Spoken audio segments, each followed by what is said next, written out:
Magandang araw sa inyong lahat. Maligayang pagdating sa aking kwento ngayon. Abangan ang mga kakaibang pangyayari na magpapakilabot sa inyo. Mapagpalang araw sa inyo, Sir Seth. Tawagin mi malamang po ako sa pangalang June.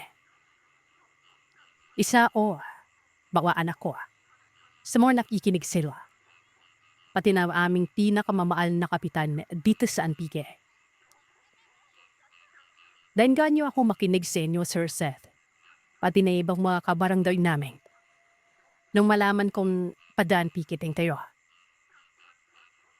Bali itong kwentong nito ay karanasan ko mismo. Loong kabinataan ko. Sa isang maliit na isla dito sa isla ng Palay. Lumaki ako sa pamilyang may kaya dahil sa negosyo ng aking ama. Kaya naman halos lahat ng mga naging kababata ko hanggang sa ako ay magbinata. Mga nagnegosyo at tasosyo binitatay ang mga magulang sa trabaho. Need cottage years ko ron. Dahil pagkatapos ng bibunan isa naming kababatang si KR, ay tingupad namin ang aming planong bakasyon. Siya lamang kasi ang pinakabata at napipirang minor de edad sa grupo. Hinintay ka rin namin yung pagtungting niya sa edad na 11 para maisabuhay namin ikang paggalamito.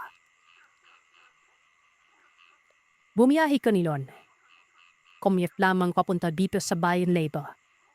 O saan ka nikikitain ng takontrata ng isa pa namin kababata na si Jumel. Badamat si Jumel ang maraming karanasan sa mga ganito gawa ng isabing traveler ang kanyang ama. Ay ito din ang kauna-unahang bes na pumunta siya sa isla nito. Dahil yun ang usapan namin. Dapat ay hindi pa napuntahan ng kahit na sino sa amin. Hindi ko na din po sasabihin ang pangalan ng isla na ito. Sa kadahilan ng magbasa hanggang ngayon. Ay medyo sabihin na lamang na Pimer. Nalalayo sila sa kabiasnan o sa kabunlad. Pagdating namin sa may lugar ng mga nag-aapid, ay kadat hinanap ni Jumer kung saan nakakira si Mangrede. Ang magdabalasan sa isla. Nabutan namin siyang may iniimpake sa kanyang bag at may isinabik na parang milagpigo sa kanyang bewar. Buod yun na KR at Jumer. Kasama pa namin noon ang dalawa pa naming kababata na sina Noli at Prisa. Bago kami buhay-bay, pinapasok muna kami ni Mang Rene sa bahay na kinausap na. Ang sabi nito, pagkarating daw namin sa isla ay diretso kami doon sa tutuluyan naming bahay. Papakilala na kami sa may-ari ng putilian namin nito. May nagnanglalang Lola Mara. Ang bilin sa amin ni Mang Rene ay sinbin lahat ng patakaran ng isla. Na si Lola Mara na ang magsasabi. Huwag daw wag lalayo sa may pinakaharapan ng dagat. Huwag papasok sa mga libib. Basta sasabihin umano ni Lola Mara lahat ng pwede at hindi dapat pwedeng gawin sa isla. Tandaan namin na mga purista kami. Mga bayo. Mga lokal ang mga naroroon na tahimik na namumuhay at may kani-kanilang paniniwala at gawain. Marapat umanong respektuhin namin yan at nakakasigurado naman umano kami na mag-e-enjoy kami sa mga pwedeng gawin sa lugar na ito. Matapos noon ay tinaganda na kami ni Mang Rene.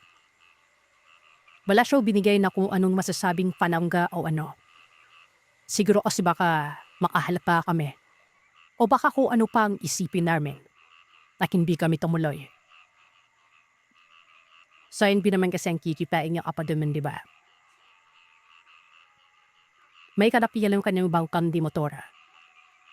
Ginadamit niya o ano ito hindi lamang sa panginisda, kundi pati na rin sa pagdadala ng mga turista sa iba't ibang isla. Ang tanging kakaiba lamang sa amin ngayon.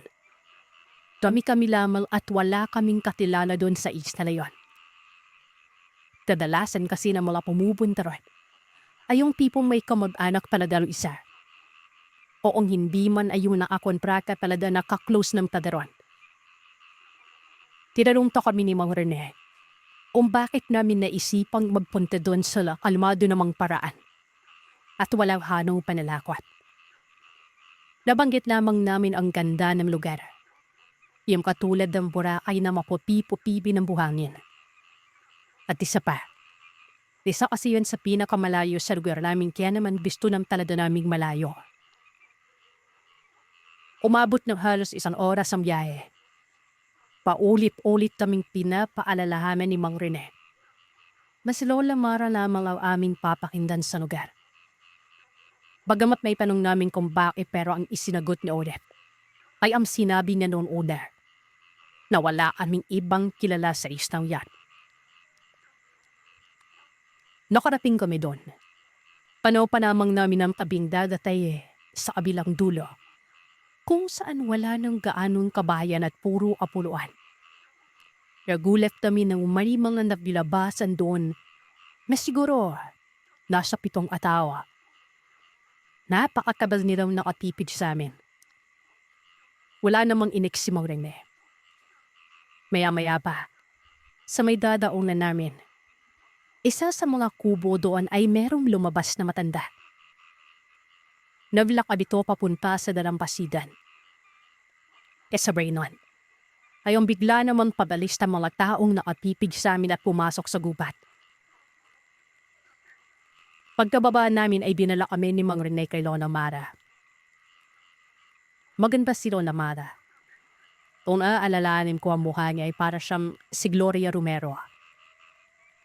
Mas bata lamang kay Gloria Romero noong mga panahon na yun pero kuping-puti na ang buhok. Wala siyang masyadong kulubot sa katawan at maliban sa mga pekas ay hindi mo mapaghahalata ang isla dahil sa kanyang kulay na may pagkatisay.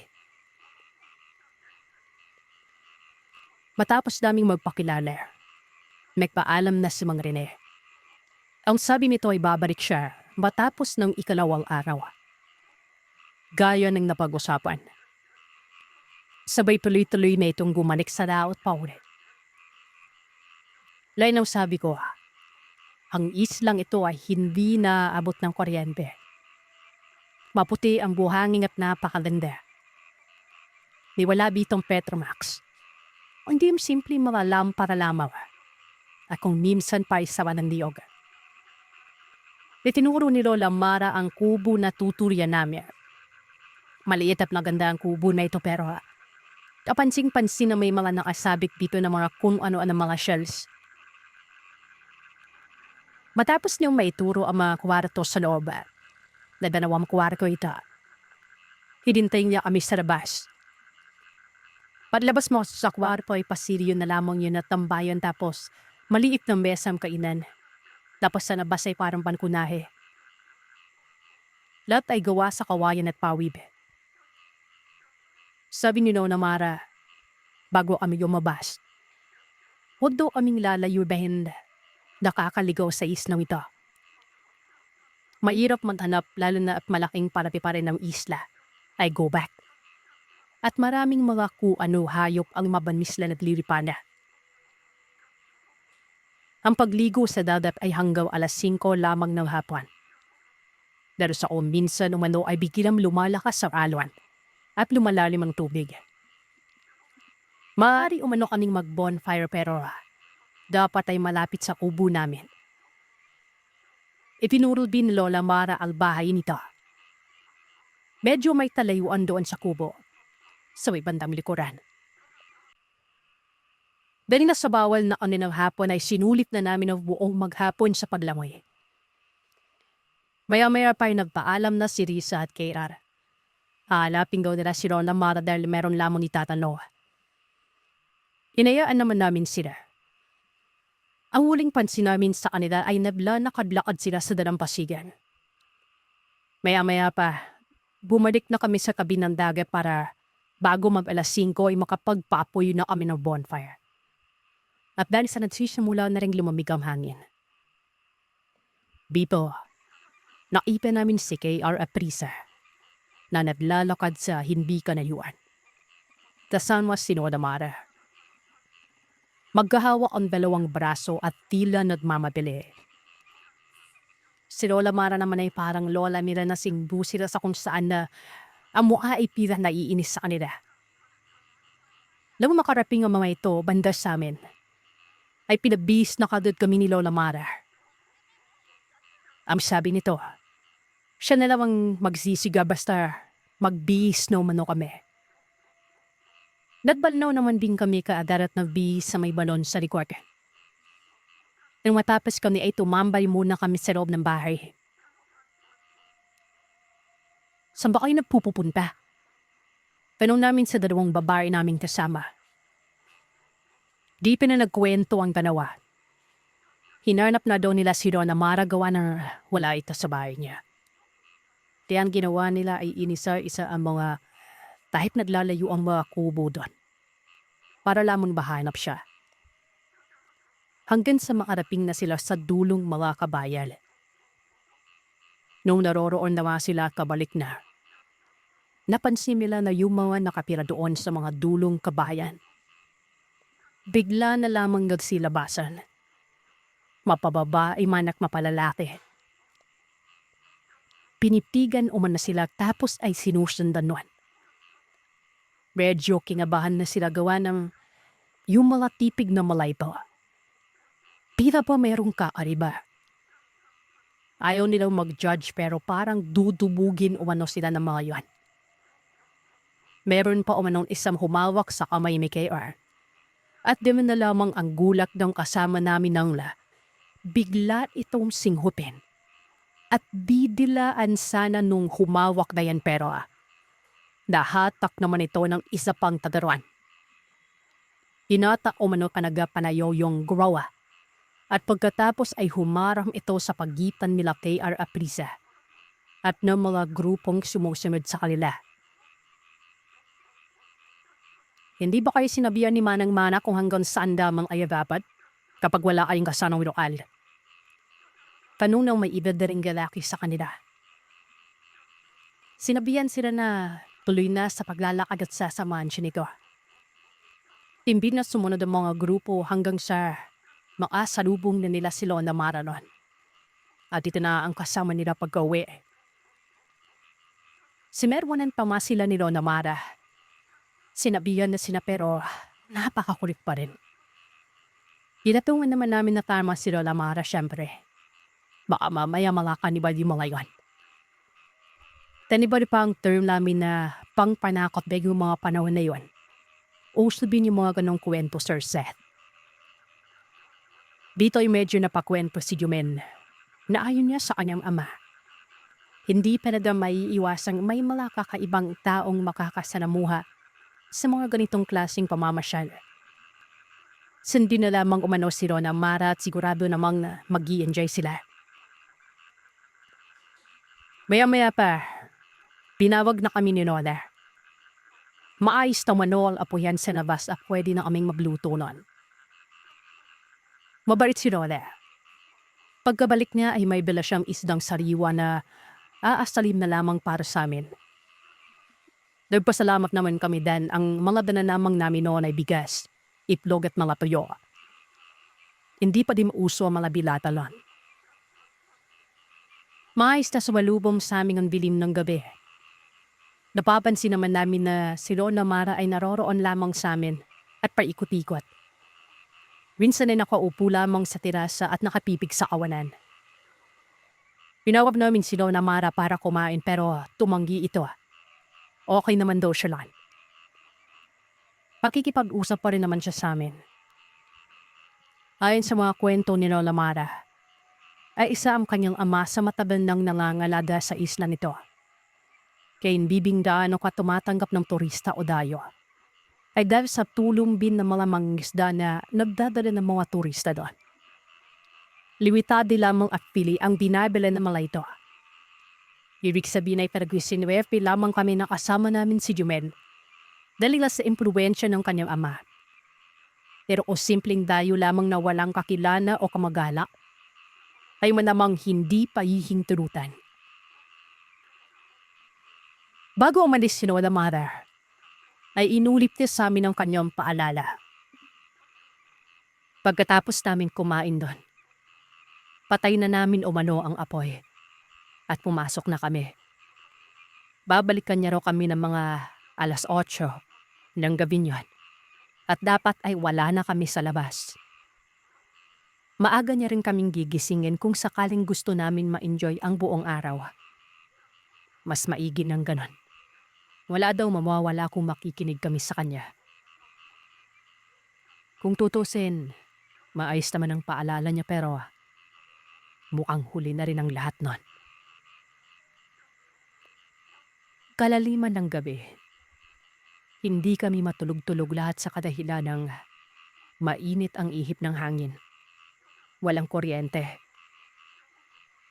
Bumangon si Jumel kaya sumunod ako na tumayo nun. Naiwan si Noli sa kwarto. Sa kabilang kwarto naman ay ang mga babae. Lumabas kami saglit sa may terasa para magpahangin.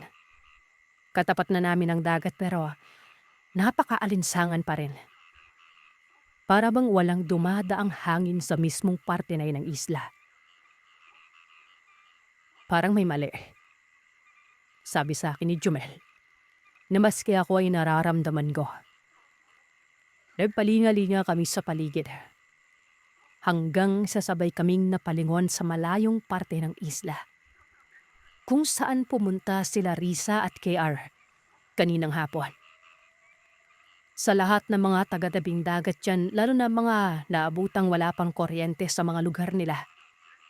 Alam nyo na kahit sobrang malalim na ang gabi ay maliwanag pa rin ang paligid. Maaninag nyo pa rin ang kapaligiran sa tulong ng buwan. Meron kaming naaninag sa may batuhan malapit sa pangpang na 3 lalaking nakatayo. Hindi namin alam kung napapraning lamang kami pero paunti-unti silang naglalakad papunta sa direksyon namin. Nagbiruan pa kami ni Jumel kung sino kaya ang mga yon. Kung mga Shoko iba. Kasi kumikinang-kinang yung balat nila. Nang makalapit na sila, mga kalalakihan ito na para bang mga lasing. Siguro ay mahigit 30 anyos na mga edad. Hindi maganda ang pakiramdam namin sa kanila dahil alam mo yung parang mga siga sa lugar. Ganon. Mamigo, andyan ba yung dalawa niyong kasamang babae kanina? Talong ng isa sa kanila. Opo nung, pero tulog na po eh. Sagot naman ni Jumel. Baka pwede namin makilala. Gaganda eh. Kung pwede lang. Pwede naman po pero bukas ng umaga na siguro pagkagising nila. Gusto namin ngayon eh. Sagot ng isa na talagang nagpatigil sa amin nun. Hindi namin alam kung anong pakay nila pero kasi Sir Seth, kami yung mga tipo ng mga kalalakihan noon na hindi talaga nakikipag-away. Tsaka iba talagang treat nila. Kagaya ng ibang mga kwentong aswang. Ligong-ligo talaga sila sa kung anong makintab na bagay. Tapos hindi ba nga umalinsakan na parang walang hangin ng paligid noon. Kaya nangangamoy talaga na parang kulob yung singaw nila. Napakabaho. Hindi ko alam ang isasagot ko sa pagkakataon na yon. At mabuti na lamang at biglang nakaisip si Jumel ng isasagot. Sir, tawagin po muna namin si Lola Mara para kung sakali Hindi na. Umalis naman ang mga ito matapos sabihin yon. Pero hindi sila bumalik sa kung saan sila galing. Hindi nila inalis ang tingin nila sa amin pero dumiretso sila sa kabilang bahagi ng isla, kung saan parteng likuran na ng kubo namin. Dahil sa hindi maganda ang pakiramdam namin doon, ay napagdesisyonan namin ni Jumel na bumalik na lamang sa loob. Mas maigi nang kahit mainit. Ang importante ay wala ang pakiramdam namin na hindi maganda. Doon kami pumesto sa bandang pasilyo para lamang magpaantok. Walang ano-ano. Naamoy na naman namin ang mabahong amoy nila. Nagkatinginan pa kami ni Jumel sa kadahilan ng Baka mamaya ay nadala namin o isa sa amin ang may amoy nun. Pero wala. Nagkaamuyan kami. Hindi kami kabanguhan nung gabi yon pero malayo sa naaamoy namin na mabaho. Maya-maya pa, narinig naming sumisigaw ang isa sa mga babae sa kwarto nila. Agad kaming tumayo at tumakbo sa kwarto na mabuti na lamang ay walang lock ang dislide na pintong gawa sa kawayan. Gulat na gulat kami nang makitang ang dalawang babae ay nasa may isang sulok ng pader. Nakatingala at sa parte kung saan sila nakatingin ay kitang-kita namin ang nakalubog na parte ng bubong na pawid at dalawang kamay na sinisira at pinubutasan yon. Wala kaming nasabi kundi sigaw lamang ng sigaw ng, "Hoy! Hoy!" Hindi naman magawang makatawid ng dalawang papunta sa amin. Dahil kapag ginawa nila ay sinusubukang ipasok ng may-ari ng kamay ang buong braso nito sa loob. At talagang maaabot sila noon. Mababa lamang kasi ang bubungan. Mabuti na lamang talaga at walang bintana ang bawat kwarto na ito. May espasyo naman kasi ang pader na gawa sa kawayan. At ang tuktok ng pader ay may espasyo din pero may parang rehas-rehas na disenyo para hindi mapasukan ng kung ano. Sumigaw kami na gumapang sila para hindi maabot pero nanginginig sa takot ang dalawa. Bukod pa dito ay may ibang anino pa na nakatayo sa may labas nun. Nasa ganoong sitwasyon kaming sigaw lamang at titig sa kung anong gawin ng nilalang sa bubungan. At paunti-unti na niyang nalalakihan ang butas na yon. Konting-konti na lamang at magkakasya na siya doon. Niwala kaming dalang patalim. Hanggang sa may narinig kaming sigaw sa labas. Boses ito ng isang babae. Alam naming si Lola Mara yon. "Hoy! Umalis ka dyan!" Malutong na mura ang kasabay ng pagpapababa niya. Mula sa boses na normal na sumisigaw, ay unti-unting tumipinis ang boses ni Lola Mara. Nung una ay tila hindi nakikinig ang nilalang na nasa itaas. Bagamat nakita na namin ang iba na mga aninong nasa baba na tumatakbo na palayo sa iisang direksyon. Malayo doon kay Lola Mara. Pero walang ano-ano. Kumapit ito sa pinagbutasan niya na parte ng bubungan. Akala namin ay inaalog niya lamang ang bubong pero napansin namin na tila kumakapit ito. At tila ba may humahatak sa kanya pababa. Parang nag-aaway na aso at pusa ang naririnig namin sa labas na. Hanggang sa tuluyan ng nakabitaw ang mga kamay ng nilalang sa butas na yun na para na talaga siyang hinahatak. May narinig kaming lumagabog sa lupa. Na ibig sabihin ay may nahulog sa ibaba. May mga angilan na takbuhan kaming naririnig pero ni walang kahol o alulong. At doon namin napagtanto o naalala na magmula nga nang dumating kami sa isla. Ni wala kaming napansing aso. At kung meron man o kung aso man ang naririnig namin nung gabi niyon, bakit angil lang at hingal ang ginagawa nila? Bakit walang kahol? Walang alulong? Pagkatapos ng tila yabag na tunog ng naghahabulan, ay saglit na katahimikan ang naramdaman namin at mula sa mainit na pakiramdam noong gabi niyon, ay biglang bumalik ang hangin at mabilis na wala ang pawis namin sa lamig. Isang sigaw sa hindi kalayuan ang narinig namin. Nag-aaway talaga sila. At ilang saglit pa ay may iba na ring boses na sumisigaw. Nanatili kaming tahimik. Itong sinoli, masarap pa rin ang tulog. Ewan ba namin, Sir Seth? Tanging paghinga lamang namin ang naririnig namin noon na nakikiramdam. At makalipas ang ilang minuto, ay may narinig kaming boses sa mismong pintuan ng kubo na dahilan para magdikit na kaming apat. Ang sabi ng boses na yon, "Pagbuksan niyo ako." Ang kwentong aking ibabahagi sa inyo, karanasan ng aking amang si Nardo. Nung nasa edad 20 mahigit pa lamang ito. Ang kanyang karanasang ibabahagi ko ay tungkol sa pakikipagkombate sa isang nilalang na syempre sikat na tinatawag na aswang. Tawagin niyo na lamang ako sa pangalang Ami, tubong panay. Konting pagpapaliwanag ko lang sa tirahan ng aking ama.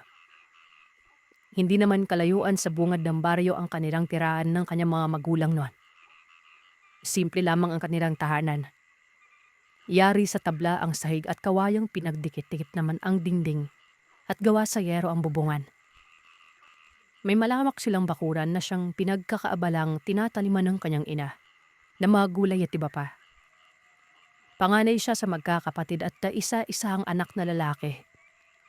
Kung kaya't siya ang laging kasama ng kanyang ama sa tuwing nagtatrabaho ito. O kaya naman manggagamot. Isang manggagamot ang kanyang ama. Dinarayo ito ng mga taong nais magpagamot. Bata pa lamang siya ay sinanay na siya ng kanyang ama sa panggagamot. Ayon kasi sa kanyang ama, mas mabuti nang maaga pa lamang ay may alam na siya sa larangan ng panggagamot. Dahil sa wala naman itong ibang magiging disipulo, kundi siya lamang. Kaya habang maaga pa lang ay matututunan na niya ang pasikot-sikot sa panggagamot nun. Sa paglipas nga ng mga panahon at natutunan na ni tatay ang panggagamot, ay tumutulong na siyang manggamot sa mga pasyenteng pumupunta sa bahay nila para magpagamot. Dekada 70, isang hapon, habang naglalakad pa uwi ang aking ama, nakasalubong niya si Aling Belen at ang asawa nito. Karay-karay ang bunsong anak nitong nasa 7 taong gulang. Nagkukumahog ang mga itong tumakbo at umiiyak nun. Kaya naman naalarma si tatay at huminto sa paglalakad. Aling Belen? Saan po kayo pupunta? Ano pong nangyayari sa anak niyo? Pag-aalalang tanong niya nang nakalapit na sa kanya ang mag-asawang kalapit bahay nila. Huminto sa paglalakad ang alay at humagulgol ng iyak. At napsabing dadalhin nila sa pagamutan sa bayan ang kanilang anak dahil hindi na umano ito humihinga. At mukhang patay na yata. Ano ho? Hindi na humihinga yung anak nyo? Napatingin ito sa karga ng asawa ni Aling Belen. Oo, Nardo. Hindi na humihinga yung anak namin. Tugon naman ng asawa ni Aling Belen nun. Tinanong niya ang mag-asawa kung kailan pa nalaman ng mga itong hindi na humihinga ang anak nila. Sinabi ni Aling Belen na kanina-nina lang. Ilang araw na raw kasing hindi gumagaling sa sakit ng anak nila. At kahit dinala na nila ito sa pagamutan ay wala pa ring nangyari. Sa tuwing binabalak namang dalhin ng asawa ni Aling Belen sa bahay ng aking ama ang anak nito, sa hindi malamang dahilan, ay nawawala na lamang bigla ang sakit ng kanilang anak. Kaya't hindi sila natutuloy-tuloy na pumunta sa bahay ng aking ama. Pwede ko bang mahawakan yung anak niyo? Talong niya at tumingin sa paslit na balot ng kumot na mga sandaling yon. Tumango ang asawa ni Aling Belen. Sandaling umupo sa gilid ng daanan. Tapos ay pinanggal ang nakabalot na kumot sa anak nito. Nung maalis na ang kumot, ay kaagad na hinawakan ni tatay ang pulso ng bata para malaman kung patay na nga ba talaga ang batang yon. Matapos niyang tingnan yon, napagtanto niyang buhay pa ang anak ng mag-asawa. Sinabi niya sa mga itong buhay pa ang bata. Tara ho sa bahay. Doon ko na gagamutin yung anak niyo. Wika niya at siya na mismo ang nagbuhat sa bata noon. dahil sa tila ba biglang nawalan na ng lakas ang asawa ni Aling Belen. Nagmadali na silang maglakad pa uwi sa bahay. Nang makarapin sila ay nagulat pa ang mga magulang ni tatay dahil kasama niya ang kalapit bahay nilang mag-asawa at may bitbit siyang pastiplat. Tagad na tiyalong siya nito kung bakit may dala siyang paslit. Ano ang nangyayari at bakit tinakpan ng kumot. Sinabi niya sa kanyang ama ang ungkoy sa kalagayan ng bata. Tagad namang kumuha ng mga kadamitan sa panggadamot ang kanyang ama at ginigay sa kanya. Isang uri ng balbal aswan yung dumaloy dito sa anak ninyo, Aling Belen. Saad nito, matapos magpaawala ng orasyong pangsabulog sa buong paligid. Baybal? Anong klaseng aswan yon? Maang-maangang kanong ng asawa ni Aling Belen na. Ipinaliwanag lang kanyang ama kung anong uri ang mga aswang na balbal. Hanya, ang balbal ay isang uri ng aswan na kumakain ng bangkay ng tao.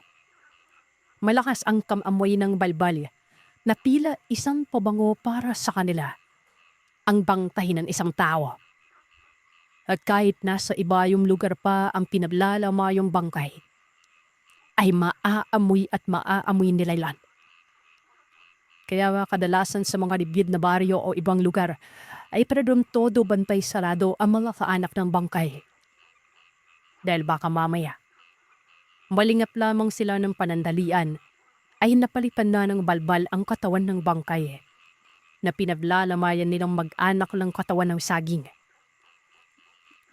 Kaya rin mag-usal ng from sa bulag ang mga balbal. Nang sa danol ay hindi malaman ng mga taong walang alam pagdating sa mga kaalaman sa kanan o kaliwaman. May mga pagkakataong ring kapag nagustuhan nilang biktimahin ng tawa, ay binibigyan nila niya ng sakit na aakalain ng karamihan na isang simpleng sakit lamang. Gaya ng lagnat. Bigla ang sumasakit ang tiyan at hindi malaman kung ano ang dahilan.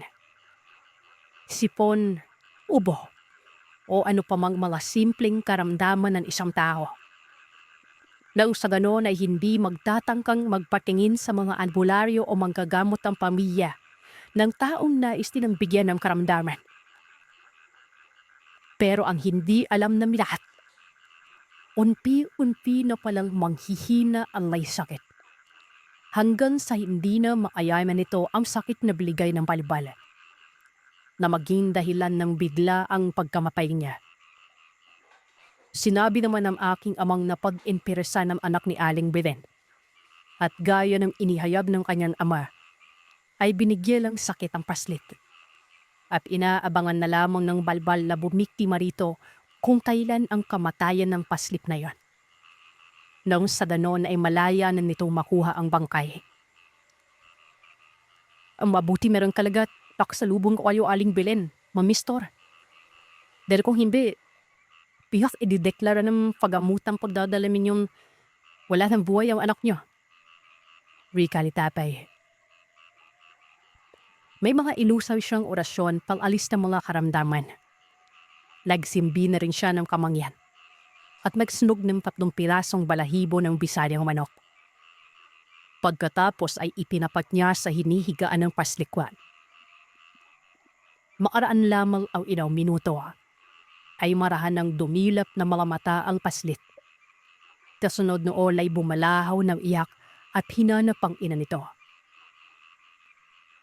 Sige po, Aling Belen. Lapitan niya na yung anak niya para tuwigil na sa pag-iyak. Natapos ko namang alisin sa kanyang katawan yung marpa ng aswang at sakit na ipinanim. Utas niya sa ari noon.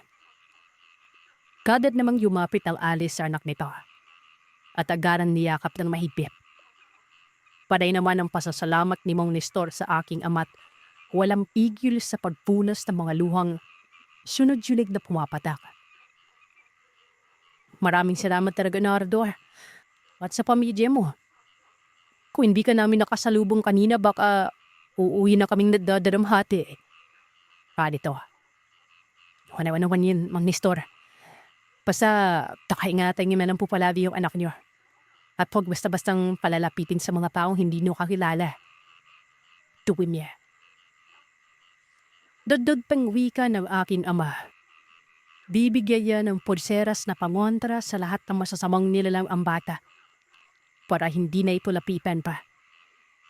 Mababa rin kasi ang duwan ng paslit kung kaya't lapitin ito na mawan nilalang nahayok sa karnay ng tao. Unaw kayo mag-alala sa aswang na bumiktima sa anak niyo. Kami na ni tatay yung balaw tumugis doon. Tanya. Matapos nga ang gamutan ay sinamahan ni tatay ang mag-asawa pauwi sa bahay ng mga ito. Dahil ay pipingnan daw siya. Maalipas ang ilang minutong lakaran, ay narating na nila ang bahay na mag-asawa. Sa bungad pa lamang ay may nakita na siyang marka ng aswal sa bintana ng bahay na. Muli ay nag-usal na naman siya ng orasyon at inalis ang marka ng balbali. Natanggal ko na ho yung marka ng aswal. Huwag na kayo mag-alala dahil hindi na kayo pupuntahan pa rito ng aswal na yan. Wika niya sa mag-asawa. Bago pa siya umuwi ay inabutan siya ng pera ni Mang Nestor. Pero gaya ng ibang manggagamat, hindi niya pinanggap ang binigay ng mag-asawa dahil hindi naman siya nagpapabayagwan. Sinabi niya rin sa mag-asawang itabi na lamang nila ang perang ibibigay sa kanya. Pero iginiit pa rin na mag-asawang ibigay sa kanya ang pera bilang pasasalamat umano dahil nailigtas ni tatay ang anak nila. Oo sige, kung ayaw mong tanggapin ang perang ibibigay namin, ahit itong manok na lang. Pakiusap na Ardo, tanggapin mo na ito. Kahit sa daritong paraan man lang ay makakabawi kami ng pamilya ko. Pamimirit pang wika ni Mang Nestor. Napakamot na lamang sa ulo ang aking ama. Napapangiting kinuha pa ang iniabot ni Mang Nestor na 2 nakataring buhay na manok. Kubakawagwag pa ang mga manok na inilagay ni Mang Nestor sa sako at muling iniabot sa kanya. Salamat ho. Sige po, alis na ako. Habang naglalakad siya pa uwi na, nakita niya ang kanyang kaibigang si Alan.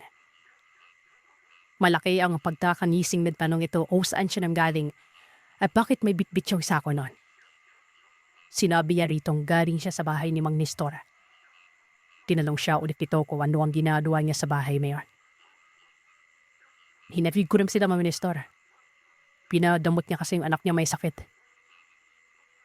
Ganun ba? Napala, alam mo na ba yung balitang may hinukay na naman na raw na bangkay dun sa simenteryo nung naaraang gabi? Kulok noong anong huli ng kanyang kaibigan. Umiling-iling si Patay at nagsabing hindi nakaraping sa kanyang balita liyan. Nabwika naman si Alan na ang hinala ng karamihan ay magnanakaw ang naghukay ng mga bangkay at kinuha ang mga mamahaling alahas. Pero sa kabilang banda, nagtataka ang karamihan dahil sa al-iilang bangkay na nahukay ay nawawala. Nawawala. Muling sambit niya. Oo, tol. Yun na yung pinagtataka namin eh. Sino ba naman yung makinong tao yung magnanakaw ng bangkay, di ba? Ano yung gagawin nila sa ninakaw na bangkay ah? Sampip ng kaibigan ni Tatay man. Sandalin napapaisip si Tatay at pinagtagpi-tagpi ang mga nangyari. Naisip niyang baka iisa lamang ang nilalawa na naging dahilan sa pagkawala ng mga bangkay at ang pagkakasakit ng anak ni Mang Nestor. Bali-bali, sambit niya. Ano pa rin? Bali-bali. Tama ba yung narinig ko? Ulip na tanong ni Alan at mababakas sa mukha nito ang pagkabahala. Seryosong tumingin ng aking ama sa kanyang kaibigan at sinabing tama ang narinig niya. Malakas ang kutog ko, Alan. Isang baribag yung namiminsala sa lugar natin. Ito yung dahilan sa pagkawala ng mga baway. Tsaka yung biglaan pagkakasakit ng mga kabataan sa lugar natin. Anya, napahimik ang kanyang kaibigan at napapaisip rin. Ud, totoo ba talaga yung mga balbal? Para kasing hindi ka panipaniwala eh. Hindi ba't mga aso na lang binyon? Tanong ng kaibigan ni tatay sa kanya na may halong pag-aalala. O tol, totoo yung mga balbal. Naririyan lang sila sa paligid. Dadaabang ng mabibiktimang buhay na tao o bang ayman. Tubo naman ni tatay. Sinabi ng kaibigan niyang nakakabahala na talaga ang nangyayari sa kanilang lugar. Dahil sa mga sunod-sunod na nawawalang bangkay sa sementeryo. At sa bigla ang pagkakasakit ng mga kabataan o matapandang naglalaro sa edad 60 mahigit. Tiniman siya ni Alan at tinanong ko ano ang gagawin para matigil na ang mga ababalagang mangyayari. So ngayon tol, wala pa. Kailangan ko pang sabihin kay tatay at pag-isipang maigi. Kung ano more dapat gawin at kailangan malaman din namin kung saan nakatira yung aswang na anaminin sala at pamineste sa lugar natin. Tubo niya at napapaisip ng malalim nga. Sige pre, puntahan ko lang si nanay. Mukhang marami na naman yung mga bitbit niyong pinamili. Pagpapaalam ng kaibigan na aking ama. Sige pre, lapitan mo lang yung nanay mo at napakarami ng binabarang gamit yon. Bago umalis ang kanyang kaibigan, ay biniro pa siya ng kung sinabihang diretso ang uwi at huwag nang sumabit pa kung saan-saan. Baka mamaya ay dumaan na naman umano siya sa bahay ng dalagang nililigawan at imbis na sa bahay dali ng bitbit niyang manok, ay makapay para ito sa bahay ng dalagang nililigawan niya. Lanyara, umalis ka na na! Pagtatawi ni Katay sa kaibigan niya na yun. Napatawa namang mabilis na nabilakad pali si Alan pakunpas sa ina nitong nag-i-implay sa kabilang kalsada. Nung makalayo lang kaibigan, na't madali na siyang maglakad para makauwi na at sabihin sa kanyang ama ang tungkol sa nasadap yung balita. Pagkaraping sa bahay, bumumad sa pintuan ang kanyang ina na kanina pa pala naghihintay sa kanya. Tinanong ni siya nito kung bakit natagalan at kumusta naman ang anak ni Aling Belen. Maayos na po siya, Lay. Natutulog yung anak ni Aling Belen nung umalis ako sa kanila.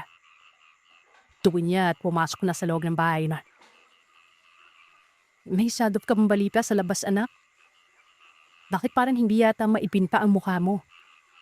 Tanong sa kanya muli ng kanyang ina. Tumango naman siya at sinabi sa kanya ayos lamang siya pero sabit siyang opo at saka ikinuwento sa kanyang mga magulang ang tungkol sa napulot niyang balita sa labas ng bahay. Napaulap noo ang kanyang ama at umupo nun. Lapila ba nag-iisip ng malalim at napapabuntong hininga. Tay, sa palari niyo, saan kaya nagtatagong lungga yung aswang na yon? Para namang hindi na kayo mahirapan pang maghanap. Tanong niya sa kanyang ama. Sinabi nitong wala pa itong idea kung saan ang pinagkukutahan ng aswang. Pero wag kumano siyang mag-alala. Dahil maghahagilap ito ng iba pang mga impormasyon tungkol sa napapabalitang aswang. At magtatanong-tanong na rin ng palihim para sa ganon ay hindi malalaman o makarating sa nilalang na lihim nila itong iniimbestigahan. Lay, mag-iinap tayo pala dito ah. Kapag wala ka ni sa araw ni Papay, huwag ko muna kayong magpapapasok ng mga taong nais mapagamot. Baka kasi isa sa mga mapapagamot ay magpapanggap lang. Mas mainam na magdoble ingat po tayo. Huwag ka mag-alala, anak. Tatandaan ko yung mga birin mo. Tugon ng kanyang ina. Nagwika ang kanyang amang dapat talaga sa lalong madaling panahon ay mahanap na kaadadaraswang. Nang sa ganon ay hindi na mabahala pa mga kababaryo nila. Opo tay, tama ka dyan. Dapat talaga malaman natin kaadagusan yung balbal na yan eh. Nang mabigyan ng leksyon. Marami pa ng buntis na yung bigo sa baryo. Sa pagdaan nga ng mga araw, ay padihim na nag-iimbestiga ang aking ama sa mga kakaibang nangyari sa kanilang lugar. Isinama niya ang kanyang kaibigang si Alan na nagmamasid-masid sa paligid na, lalo na sa ting sumasapit ng gabi. Ang kanyang ama naman ay kunwaring nakikipagkwentuhan sa mga ginagamot na pada ibang baryo. Tinatanong nito kung may mga kakaibang nangyayari ba o kababaragan sa lugar kung saan naninirahan ang aong ginagamot niya. Sa ilang araw na pagmamanman ng aking ama at ng kanyang kaibigan, ay wala pa rin silang mahagirap na balbalya. Pila ba alam ng aswang na yon na may nakakaalam tungkol sa dinagawa ng kababaragan? Ihang araw na pa rin nagalap sa balbal na sinasabi mo, pre. Pero hindi pa rin nga mahanap. Buntong hilinaw ng sabi ng kaibigan ni tatay. Nang tabing nakatambay sila sa kubong na sa bumandang baryo. Hindi kaya hindi totoo yung balbal, pre? Ang ibig kong sabihin, hindi kaya ibang nilalang ang way kagagawan ng mga nangyayari sa lugar natin? Kasi tingnan mo ha, ilang araw na tayo naghahanap sa balbal. Pero wala pa rin. Hindi pa rin natin mahanap-hanap kung saan nagtatago yung wanamhiyaw yun. Maghintay ka lang, pre. Alam kong lalabas at lalabas yan sa pinagtatabuan ng aswang na hinahanap natin. Huwag ka lang mainip. Tungod naman ng aking ama. Hey, sana nga't magpakita na yan. Taping-kapi na akong kantiin yan eh. Alam mo ba, nagtasakit na naman yung pamangking ko. Ilang araw nang pabarit-barit yung lagnat ng ting magtatakipsilin. Tapos yung sabi ng api ko, maghahating gabi raw, may namamatayang siyang matandang lalaking nagpapalakad-lakad sa labas ng bahay nila. Nung si Fay ng asawa ni ate, nagbaliw-baliwan yung matandang yan. Wika ni Alan. Alin sa mga pamangkin mo yung nagkasakit? Yung sanggol na anak ba ni Ate Vanji mo? Tanong ni tatay. Tumamo ang kaibigan niya at sinabing inyang tingto ko nito. Bakit hindi mo sinabi sa akin yan? Tanong niya. Sinabi ng kaibigan niya, inahapunan lang kasing pumunta sa bahay nilang kapatid nila yan. At doon na rin ipalabsabing inam araw nang nagkakasakit ang pamangkin niya. Yung matandang sinasabi mong pumupunta sa bahay ng kapatid mo. Kilala ba nila kung sino? Uwiling-iling si Alan. At sinabi sa aking amang hindi raw kilala ng kapatid niya matanda. Maging asawa nga nito ay hindi rin kilala. Ang sabi ng kapatid ko, mukhang dahil lang raw sa baryo eh. Nainlam niya daw nakita yung pagmumukha ng matanda niyon. Dayo, maloko na. Mukhang maisan tayo ah. Para, inta natin ang bahay ng kapatid mo. Wika ni tatay at agad na tumayo nun. Nagtalong ang kanyang kaibigan kung bakit pupunta nila ang bahay ng kapatid niya. Dayong inaabangan nila ang aswang kung kailan papasok sa kanilang baryo. What have you call aswang? Tayo naman hindi natin yung nakiipang pumasok dito sa baryo. Ano tol? May abo mo naman pre. Isang araw na tayo nag-aabang dito sa labasan ng baryo oh. Tapos hindi naman palalapin nakikipa yung aswang na sinasabi mo. Ipinaliwanag ni tatay na kaya nila sabing hindi na nila makikita ang aswang na papasok sa kanilang baryo. Yun ay dahil nasa loob na ilan. At malakas ang kutob niya ang matandang sinasabi nitong nagpapabalik-balik sa labas ng bahay ng kapatid niya sa tuwing nilalab na tamsanggol. Yun ang hinahanap nila. Matapos sabihin ni tatay sa kanyang kaibigan ang tungkol sa matanda. Napapamura na lamang ito at napapalapak. Walang hiyam yan ha. Hindi ko naisip yung bagay na yan pre. Nagmamadali ito tamoyo. Kaya may silang naglakad to punta sa bahay ng kapatid ni Alan. Lasa dulong baryo yun. Kung kaya't maglalakad pa sila ng mga 15 minuto. Anong oras na ba pre? Sumagot ang kaibigan ni tatay at nagsabing mag-aalas 10 umano ng gabi noon. Tara, Bilisan na natin maglakad para maabutan natin yung matanda. Nagpatiunang maglakad ang aking ama. Halos lakad-takbo na ang kanilang ginawa. Marating lamang kaagad ang bahay ng kapatid ni Alan.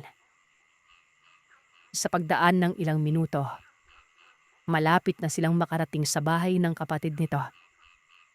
Inutusan ni tatay ang kanyang kaibigang patayin ang flashlight na bitbit nito noon. Teka lang, bakit ko papatayin yung flashlight? Anong ipang iilaw natin kung papatayin natin? Kita mo namang napakadilim ng daan, tol. Wala na tayong makita, sobrang dilim mo. Reklamo ni Alan. Basta, patayin mo na lang yan. Sabihin mo nga sa akin kung bakit papatayin ko to. Hindi naman pwedeng basta-basta ko nalang papatayin to ng walang dahilan, di ba? Ano yun? Mangangapa tayo sa dilim? Buti sana kung may buwan sa kalangitan niya yon. Maaari ko pang patayin to. Napapailing na lamang ang aking ama dahil sa kahit kailan talaga ay napaka-reklamador ng kaibigan niya at maraming satsat. Hindi na lang sundin ang sinasabi niya. Ano nga? Sabihin mo na sa akin kung bakit ko papatayin to. Sa mahinang boses ay sinabi ng aking ama sa kanyang kaibigan na kaya niya pinapapatay ang flashlight. Yun ay dahil sa malalaman ng matandang hinahunting nila. Napaparating sila dahil sa liwanag na nagmumula sa hawak-hawak nito. Isa pa, kailangang tahimik lamang at hindi sila magpapahalatang papalapit na sila sa bahay ng kapatid nito. Dahil maaalarma ang matanda at makakatakbot, hindi nila yun mahuhuli. Matapos niyang magpaliwanag ay saka pa lamang naintindihan ni Alan kung bakit niya pinapapatay ang bitbit nitong ilaw. Kapag malapit na tayo sa bahay ng kapatid mo, huwag kang mag-iingay ha. Napakaingay mo pa namang kasama. Pagpapaalala ni tatay sa kanyang kaibigan. Tumango si Alan at nagsabing huwag raw siyang mag-alala dahil alam na alam niya na ang gagawin. Pinapangako niyang hinding-hindi siya makakabulabog at hindi niya masisira ang diskarte ng aking ama. Talaga lang ah. Siguraduhin mo lang talagang hindi mo masisira yung diskarte ko. Makaraan lamang ang ilang sandali ay pinatay na ni Alan ng flashlight. Sandali silang tumigil sa paglalakad at sinanay muna ang mga mata sa dilim nun. Nung masanay na ang mga mata ni tatay sa dilim, tinanong niya si Alan kung may naaaninagan na ba ito. Kung meron na ay magpatuloy na silang maglakad. Sandali lang pre, wala akong makita eh. Napakadilim. Bakit mo kasi kailangan nating pakainin ng ilaw? Sinaway naman siya ni tatay at sinabihang huwag maingay. Dahil baka marinig sila ng matanda.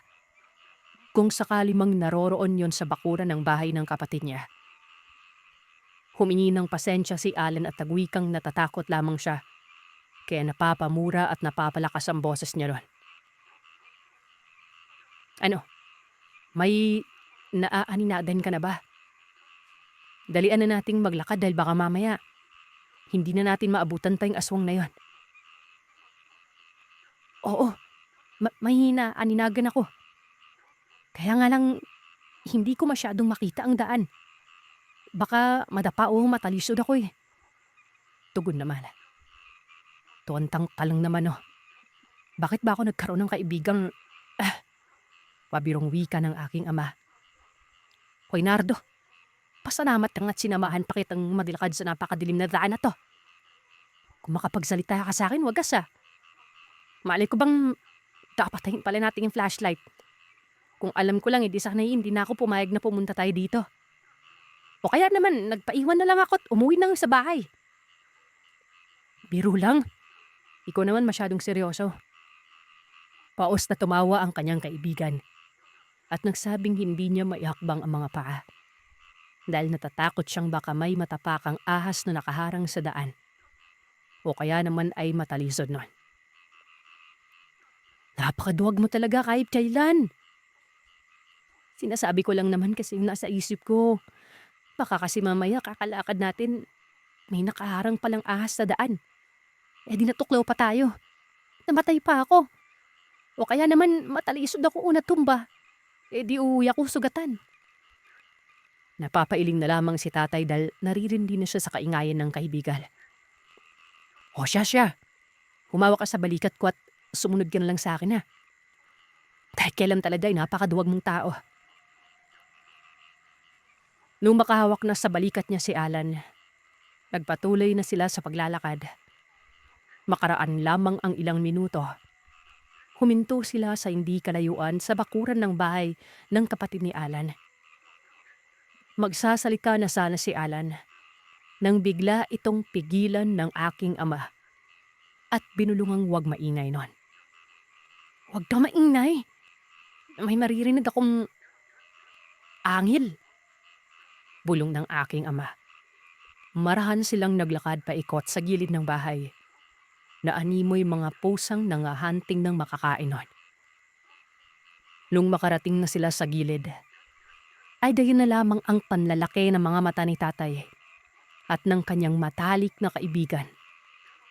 Sa kadahilan ng may nakita silang isang lalaking may katandaan na. Nakaupo yun sa lupa at parang may ninangata. Parang asong may kagat-kagat na buto. Base na rin sa ingay na naririnig nila. Bahagya pa silang naglakad palapit nun. Upang sa ganon ay makita nila ng malapitan kung ano nga ba ang ginagawa ng matandang nakasalampak sa lupa. Bakit kaya may tao sa bakuran ng bahay ng kapatid ko? Ano yung ginagawa ng... Hindi na natuloy pa ang sasabihin sana ng kaibigan ni tatay. Dahil mabilis nang tinakpan ni tatay ang bibig nito at muling pinaalalahan ng huwag mag-ingay nun. Dito ka lang muna pre ha. May gagawin lang ako. Tandaan mo to ha. Huwag na huwag tang igagawa ng inay kahit anong mangyari. Uwi ka ng aking ama sa kanyang kaibigan. Teka lang pre. Saan ka pupunta? Huwag mo kong iwan dito pre. Baka mamaya mapaano pa ako dito. Sambit ni Alan. Sira ulo ka ba? Dito ka lang. Maghanap ako ng pangproteksyon natin laban sa aswang na yon. Wika ni tatay. Marahang tumayo ang aking ama at nagagilap ng kahoy na pwedeng gawing pamalo sa matandang nakatalikod sa hindi kalayuan. Habang lumilipas ang ilang segundo, patindi ng patindi ang kakaibang nararamdaman ni tatay nun. Wala siyang mahanap na kahoy. Kaya naman ang ginawa niya ay pumulot siya ng mga naglalakihang bato at inat na naglakad papalapit sa matanda habang nagbibitaw ng mga katagang buhay at iniihip sa sarili nun. Yari ta sa akin maying aswang ka. Ikaw pala yung balbal na namiminsala dito sa baryo namin ah. Subalit, bago pa man siya tuluyang makalapit, ay narinig niyang sumigaw ang kaibigan niyang si Alan na naging dahilan ng biglaang paglingon ng matanda. Nung tingnan niya ang matanda ay nakita niya ang napakapangit nitong pagmumukha. Walang hiya! Sinabi ko nang wag maimay eh. Baka ano mo naman? Gigil na sambit niya at mabilis nang hinabol sila ng matandang yon. Sigaw naman ng sigaw ang kaibigan ni tatay at tinatawag ang pangalan ng kapatid nito't nagwiwikang huwag lumabas ng bahay. Habang papalayo si tatay, naririnig niya pa rin ang pagsisigaw ng kaibigan. Walang hiya ka talaga, Alan! Sinabihan ko ng huwag mag-ingay eh. Baliw talaga. Hindi nakakaintindi sa sinasabi ko. Sumigaw pa. Nakatakas tuloy. Humahangos na sambit ng aking ama nang maglakad na siya pabalik. Hindi niya na kasi nahabol pang nilalang na yon. Gawa ng napakabilis kumilos nito. Dinaig pa ang unggoy sa pagpapalipat-lipat nito sa mga punong sinasabitan. Nang makabalik na ito sa kinaroroonan ng kaibigan niya, ay nadatnan niya itong kinakausap ang kanyang bayawa. Ano? Naambutan mo ba yung aswang pre? Agarang tanong sa kanya ni Alan nang makalapit ito. Hindi. Nakatakas. Ang inay mo kasi. Mahuli ko na sana yun kanina kung hindi ka lang sumigaw. Pasensya ka na pre ha. Hindi ko lang talaga napigilan yung sarili kong sumigaw kanina. Takot na takot kasi ako eh. Pagpapaliwanag nito sa kanya. Napabuntong hininga siya at sinabihan niya itong hayaan na lamang. Total naman ay nangyari nang nangyari. Ang importante sa kanya ngayon ay nakita niya ang itsura ng nilalang na yon. Mabilis ko na yung malalaman yung aswang na yon. Kung sakali mang babalik pa dito sa baryo natin. Inaya naman sila ng bayaw ni Alan na pumasok na muna sa loob ng bahay para doon na lamang pag-usapan ng tungkol sa aswang. Baka raw kasi biglang bumalik ang nilalang na yon. Nga pala, kamusta na yung anak mo may sakit? Talong ni tatay na makapasok na sila sa loob ng bahay. Sinabi naman ng bayaw ni Alan na hindi pa rin gumagaling ng anak nito. Nagsuwestyon ng aking ama na kung maaari bang makita niya ang sanggol para matingnan kung ano ang kalagayan nito. Sunod-sunod na tumango ang bayaw ni Alan. Inaya na siya nitong pumasok sa silid tulugan. Dahil naroroon ang sanggol. Nang makita niya ang sanggol na natutulog, ay kaagad niya nang tiningnan ang kalagayan nito. Matapos niyang suriin yun ay nalaman niyang pinagbabalakan na yung biktimahin ng balbal. Dahil na rin sa markang iniwan ng aswang. Kaya nalaman niya kung anong klaseng nilalang ang nagnanais bumiktima sa sanggol na yon. Agad na ginamot niya ang sanggol. May mga orasyon siyang inusal at inihip sa sanggol nun. Nang sa ganon ay maalis na ang sakit na dinaramdam nito. Sa paglipas ng ilang minuto, natapos na ang gamutan at nagpapasalamat ang mag-asawa. Sinabi rin na mag-asawang hindi nila lubos akalaing. Inaaswang na pala sila nun. Mabuti na lamang at naikwento ni Alan sa kanya ang tungkol sa matandang nagpabalik-balik sa bakuran ng bahay. Dahil kung hindi, ay baka tuluyan nang napahamak ang sanggol. Labis-labis ang pasasalamat ng mag-asawa matapos damutin ni tatay ang anak nila. Pinayuhan naman sila ni tatay na maglagay ng pangontra sa pintuan at sa bakuran na rin ng bahay. Nang sa ganon ay hindi na makakalapit pa ang aswang. Huwag niyo na ring ilabas ang sanggol sa tuwing sumasapit na yung 3:00 ng hapon. Yun ang oras na lumalakas na yung katawang lupa ng mga aswang eh. Sa ganong oras din ay lumalabas na sa pinaglulunggaan ng mga ito at naghahanap ng mambibiktimang tao. Kaya sana hanggat maaari, magdobling ingat tayo para sa kapakanan ng anak niyo. Paliwanag ni tatay. Siya nga pala, tungkol sa aswang pre. Ano na ang gagawin mo dun? Tanong ni Alan sa kanya. Napabuntong hininga si tatay at medyo naiinis pa rin siya sa kaibigan niya. Dahil kung hindi ito sumigaw, edi sana'y tapos na ang problemang kinakaharap nila ng kanyang ama. Nahuli na sana ang balbal at napatay para wala nang manggugulo o mamiminsala pa sa kanilang lugar. Humugot muna siya ng malalim na paghinga bago nagwikang magpalamig na muna siya bago hahanapin ulit ang aswang na yon. Dahil natitiyak niyang sa ngayon, hindi na yun magpapakita pa sa kanilang baryo. Pero darating at darating rin ang oras na babalik yon para mambiktima. Kasi, kung hindi ka lang sumisigaw, hindi sana'y napatay ko na yung aswang na yon. Pasensya ka na talaga pre. Hindi ko lang talaga napigilan yung sarili kong mapasigaw kanina dahil sa takot eh. Napangiti na lamang ang aking ama. Umaga na sila na makauwi sa kanya-kanyang bahay. Nagaya kasi mag-inom ang bayaw ni Alan bilang pasasalamat sa ginawa nila. Nung nasa kalagitnaan na nga ng inuman ay napag-usapan nilang wag na munang ipaalam sa buong baryo ang mga nangyari nun. Hayaan na munang panatilihing sekreto ang lahat hanggat hindi pa nalulutas ang problema.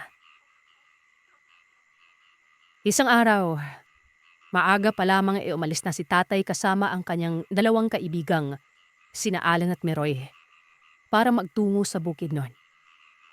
May nagpapatrabaho kasi sa kanila noong araw na yon. Dala-dala ni tatay ang kanyang tabak na pamana pa sa kanya ng kanyang abuelo, bago yun namatay. Nagmamadali na silang maglakad patungong bukid para naman hindi sila abutan ng katirikan ng araw sa daan. Mga pre, agaan natin mamaya umuwi ah. May pupuntahan kasi ako sa kabilang sitio. Kaya kailangan makauwi ako kaagad ng maaga. Wika sa kanila ng isa nilang kasama noon. Tumango ang aking ama at nagwikang magmadali na sila. Nung naroroon na sila sa bukid, mga kagiliw ay inumpisahan na kaagad nila ang ginagawang trabaho. Sa paglipas ng mga oras ay masyadong naaliw ang aking ama sa ginagawa niya. Kaya hindi na niya namalayan ang mabilisang paglipas ng oras. Noon ngang tumingala siya sa ulap ay magtatakip silim na. Napalatak siya at napapakamot sa ulong nagwikang, "Patay, bakit hindi ko namalayan yung oras? Teka, nasa na ba si Meroy? Bakit hindi niya kami inayang umuwi na? Nakalimutan niya ba?" Hinagilap niya ng mga mata ang kasama niya noon. "Hoy Alan, tara na, umuwi na tayo. Magdidilim na oh. Tiyak, gabing-gabi na tayo makakarating ito sa bahay." Tawag niya pa sa kaibigang kasalukuyang abala sa ginagawang trabaho. Saglit na umayos ng pagkakatayo ang kaibigan niya at tumingin na rin sa langit noon. "Nasaan na ba si Meroy? Bakit hindi naman lang tayo inaya ng umuwi? Magdidilim na oh." Talong rin ng kaibigan ni tatay noon. "Hindi ko alam. Tingnan mo nga din sa kubo. Baka nagpapahinga lamang yung lokong yun tapos nakatulog na pala." Kakamot-kamot sa ulong naglakad papunta sa kubo ang kaibigan niya. Sumunod na rin siya dahil nakaramdam siya ng pagkauhaw. "Ay anak, ang tipak mong naman oh." Rinig na wika ni tatay ng kaibigan niyang si Alan noon. Dahil naabutan nilang ang himbing ng tulog ng kaibigan nila. Marahang tinapik ni Alan ng kaibigan nila para magising ito. "Anak ka ng nanay mo talaga. Abalang-abala kami sa pagtatrabaho tapos ikaw ang sarap-sarap ng tulog mo. Walang iya. Akala ko ba maaga tayong uuwi?" Sad ni Alan. Inayos na ni tatay ang kanyang mga kagamitan bago sila umalis noon. Pupungas-pungas na namang maglakad ang kaibigan nilang kakagising lang. Sa pagdaan ng ilang sandali ay tuluyan ng nilamon ng dilim ang buong kapaligiran. Habang naglalakad sila pababa ng bukid, ay nahampas-hampas pa ni tatay ang gilid ng daanan. Nang sa ganon ay walang ahas na aharang sa kanilang daanan noon. Kung hindi nyo kasi na itatanong, marami na ang mga nababalitaan noon si tatay na may mga taong namamatay. Dahil umano sa natuklaw yun ng mga ahas sa gilid ng daan. Kaya maigi na yung nag-iingat sila para iwas disgrasya. Habang abala si tatay sa kakahampas ng mga mahabang damo, may nasipat siyang matandang lalaki sa hindi kalayuan. Dahil sa buwan na nagbibigay liwanag sa kanilang dinadaanan, ay nakikita ni tatay ang lalaki. Sandali siyang napaatras dahil bigla itong tumuwad, na para bang may pinupulot sa lupa man. Nakaramdam rin siya ng malakas na presensya at pamilyar sa kanya yon. Teka, parang galing sa balbal yung presensyang nararamdaman ko ah. Sambit niya. Tol? Nakikita mo ba yung nakikita ko?"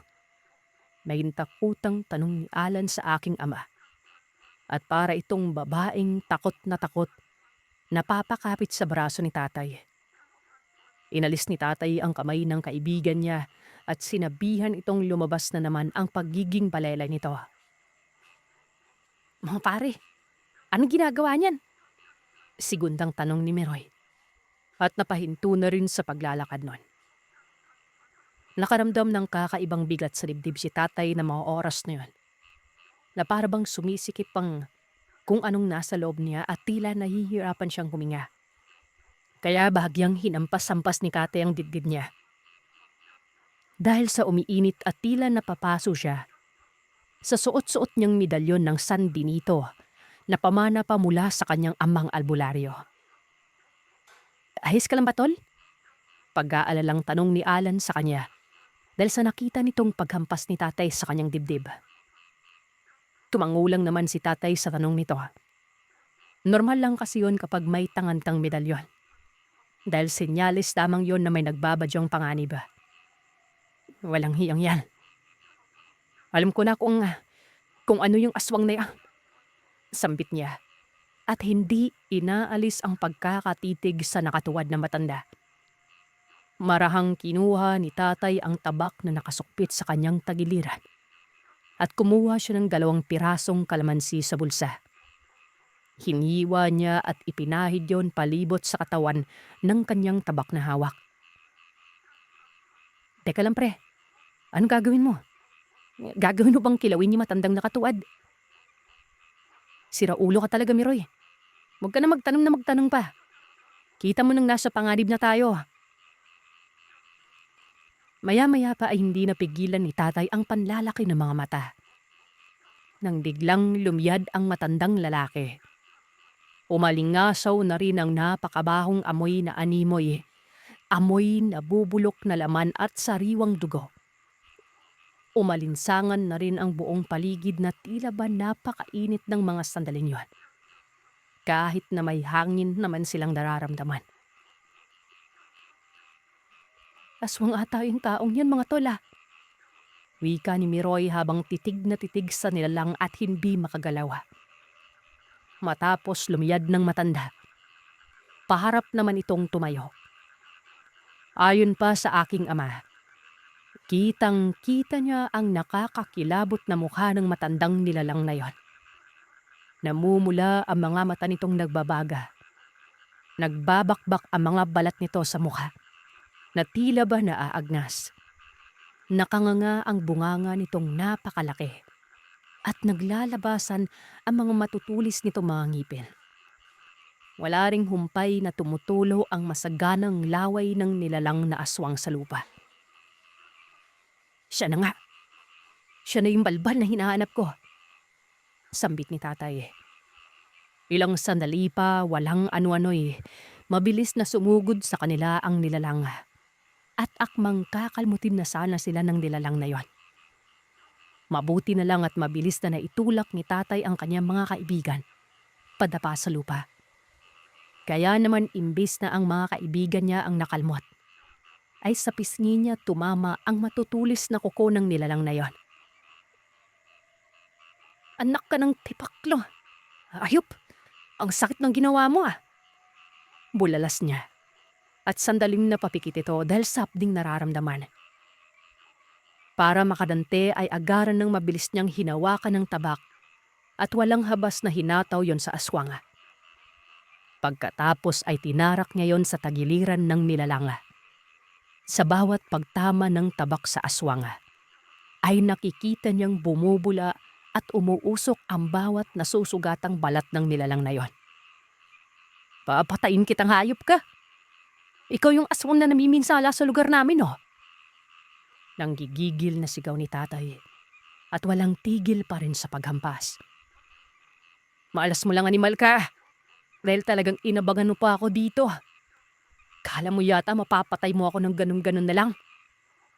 Nagkakamali ka. Ora mismo, sa kinaroroonan mo, ikaw yung mamamatay. Sunod-sunod ang malakas na pag-atungal na ginawa ng nilalang na yon. Bago muling ginawaran ng kalmot sa mukha ang aking ama.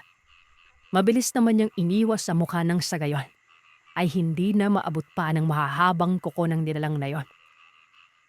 Pagkatapos ay isang tagpas pa ng tabak ang kanyang ibinigay sa nilalang. Muli ay bumubula at umuusok na naman yon, na para bang binuhusan ng asido ang sugat nito. Humiyaw ng pagkalakas-lakas ang nilalang. Inundayan pa ng inundayan ni tatay ng tagayon. Hanggang sa hindi na nakayanan ng aswang. Sa isang kurap ni tatay, nagmistulang nakakapangilabot na nilalang ito. Pagkatapos ay kumaripas na ng takbo, patungo sa gilid ng kagubatan. Kagaptak ang pawis ni tatay at napahinga ng malalim nang mawala na sa paningin niya ang aswang. Nang balinan niya ang mga kaibigan ay nakita niyang tulala ang mga yon. Hindi makakilos dahil sa pagkabigla. Kaya nag-usal ng orasyon si tatay bilang pangtigal po at iniihip yan sa kanya mga kaibigan para bumalik sa ulirat ang mga ito. Maya-maya pa ay nakakilos ng muli ang kanya mga kaibigan at nawala na rin ang pamumutla sa pagmumukha ng mga ito. Ayos na ba kayo mga pare? Pag-aalalang tanong ni tatay. Tumango lamang ang mga ito sa kanya bago tumayong umuwi. Tara na, umuwi na tayo. Baka mas lalo pa tayong abutan ng hating gabi sa daan. Baka mamaya, harangin pa tayo ng iba pang balbal dyan. Hindi natin alam kung ilan sila. Gawin pa tayong hapunan. Kagad namang kinuha ng malinis na damit si Alan sa bitbit nitong bag at binigay kay tatay.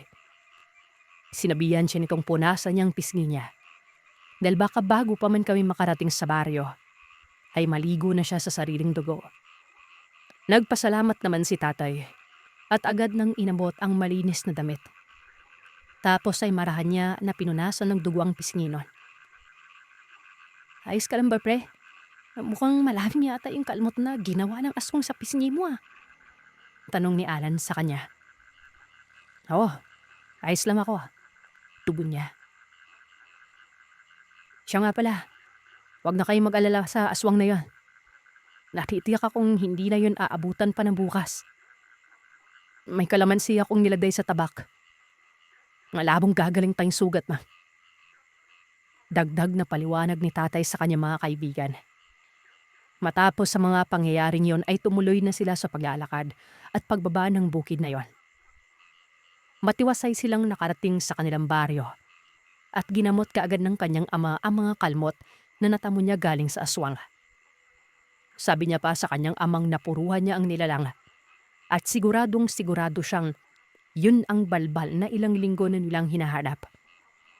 Napatangu-tangu na lamang ang kanyang ama habang patuloy pa rin ginagamot ang kanyang mga sugat. Sa paglipas ng mga araw, simula na umakasagupa ni tatay ang aswang, ay wala nang nababalitaan pang aswang ang aking amang naghuhukay sa sementeryo at wala na rin paulit-ulit na nagkakasakit sa kanilang baryo. Ay, mabuti naman na tumahimik na dito sa lugar natin, wika ng kanyang ama. Dagdag pang saad nito, marahil ay nanggagaling pa sa malayong lugar ang balbal na yon. Dumarayo lamang yon sa bawat baryo para maghanap ng mabidiktimang may mga mabababang dulan. Mapagpalang araw sa inyo, Sir Seth. Nais ko po sanang ibahagi sa inyo ang kwentong pag-ibig ko patungkol sa isang aswang. Ako si RC. Tunay kong pangalan. Hindi ako babae pero isa po akong bay. Nakatira ako ngayon sa Dasmariñas, Cavite. Maigit 20 taon na akong naririto. Nagsimula ang lahat nang pumasok ako sa high school. First year ako noon. Halos wala pa akong kakilala. Hindi naman sa choosy po ako sa mga kaibigan ko. Sadyang kinikilatis ko kasi muna ng isang tao bago ko kaibiganin. Baka isipin na mga nakikinig ay judgmental ako. Hindi po ganon. Unang araw ng klase, may mga naging kaibigan ako. 3 babae. Sina Jonah, Ann, at Jose. Mga hindi nila tunay na pangalan. Natapos na ang aking ikalawang subject nang mag-aya si Josie na pumuntang kantinan. Dahil nagbutom naman din ako ay sumama ako. Habang naglalakad ko na papuntang kantin, may nabangga akong isang matangkad na lalaki. Mga siguro nasa 5'11" ang taas noon kung hindi ako nagkakamali. Humingi ako ng pasensya. Sabi ng lalaki ay ayos lang. Sabi niya sa akin. Nung nasa kantin na kami at nakabili na kami ng mga pagkain namin, bumalik na kami kagad sa classroom namin. May marimig kami na inay nun. Meron palang away ng banawang lalaki. Natsusuntuan. Nakisilip ako nang biglang may humawak sa akin at sabay bulong ng, "Huwag ka nang lumapit. Baka masaktan ka pa." Pagbingin ko ay yung lalaking nakabanggaonan. Hinila niya ako sa may puno at nagpakilala siyang si Robin. Hindi niya tunay na pamalan. Nagpakilala din naman ako at ang sabi ko, kilala niya ba rin at susuntukan nun? Pumawa naman siya. Yung isa umunod doon ay yung kaklase niyan si Arye. Hindi tunay na pamalan. Takaw gulo daw talaga itong si Arye kaya kung maaari ay layuan ko umano yung ganon. Labing malapit kong kaibigan si Robin.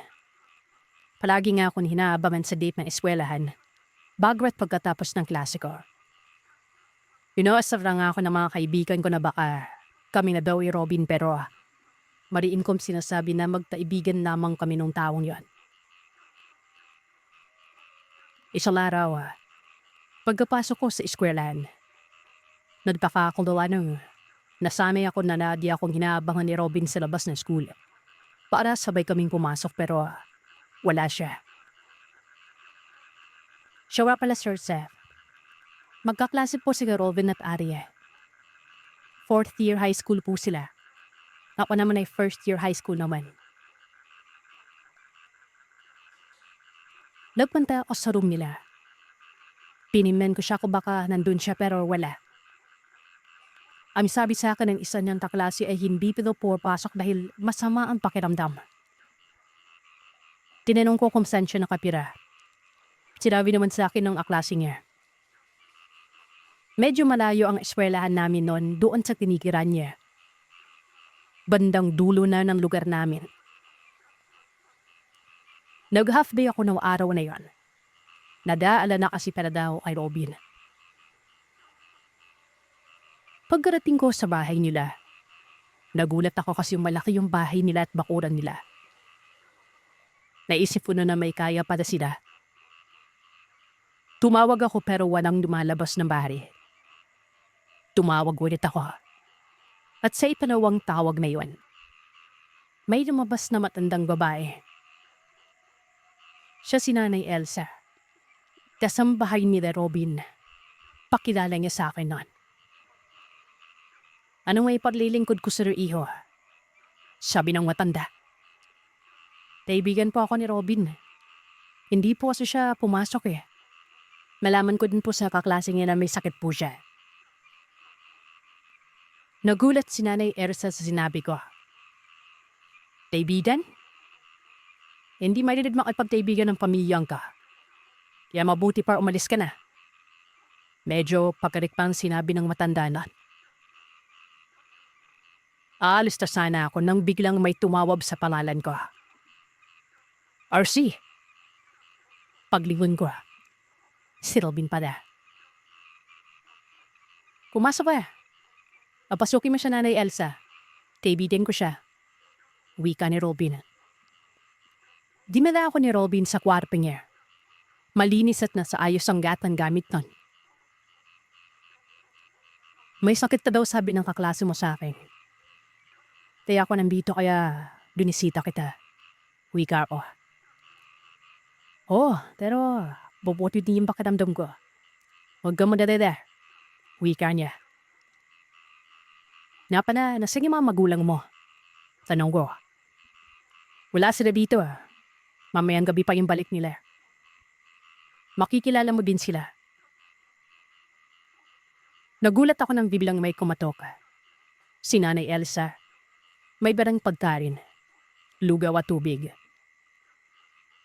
Nagtaka ako gawa nang wala naman akong sakit pero binigyan niya rin ako ng lugaw nun. Pinikman ko yung lugaw. Walang kalasa-lasa. Parang labsaing ka lang ng kanin na maraming tubig. Basta parang ganon. Meron po ba kayong asin na Elsa? Nakita ko biglang nanlaki ang mata ni Nanay Elsa sa tanong ko na iyon. Wala kaming ganon dito. Ubos na. Paliwanag ng matanda. May nasabi ba akong masama? Robin? Parang nagalit si Nanay Elsa. Tanong ko. Huwag mo na lang siyang pansinin. Baka pagod lang yan. Pasado 5:00 na ng hapon nang sabihin ni Robin na ihahapid na daw niya ako pauwinan. Ang sabi ko ay hindi na.